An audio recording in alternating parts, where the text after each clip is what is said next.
Πραγματικά εγκατάστρεψες έναν πολλά ωραίο αγώνα μόνον και μόνον επειδή ζήλεψες και ήθελες να φανείς και εσύ ακόμα και εκείνη τη στιγμή, ρε φίλε.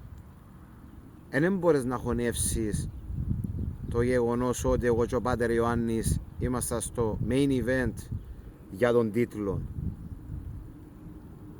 Εντάξει, καταλαβαίνω, έχεις τα θέματα σου.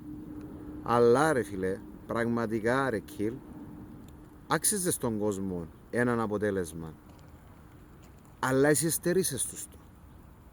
Γιατί έτσι σε γούσταρες. Και νομίζεις ότι μες στο ACW κάνεις ό,τι θέλεις και κανένας δεν μπορεί να σε σταματήσει. Καταλαβαίνω τον, εντάξει, είσαι 2 μέτρα, είσαι θηρίων, οκ. Και όσον αφορά το κομμάτι το δικό μου που με αποκαλείς ότι είμαι useless champion, weak champion κλπ. Ρε φίλε, είμαι πρώην Παγκύπρος πρωταθλητής στο amateur wrestling. Επάλεψα στο εξωτερικό για τη χώρα μου.